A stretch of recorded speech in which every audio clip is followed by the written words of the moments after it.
Paytm's billionaire founder faces a major test of investor confidence on Friday when shareholders decide if they want him to lead a fintech pioneer that had one of the worst debuts in Indian history.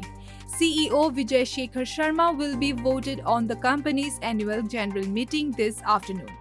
A proxy advisory firm recommended this week that shareholders replace the founder as CEO, citing his ability to reverse payment provider losses. Paytm, the poster boy for Indian tech startup, has lost more than 60% of its value since its IPO in November. Vijay Shekhar said Paytm will be India's first internet company to hit $1 billion in annual revenue and pledge a shift from growth to profitability. Institutional Investor Advisory Services India Limited said last week that shareholders should vote against Sharma's reappointment. Before listing, Sharma said the company will be profitable, but that hasn't happened, the firm said.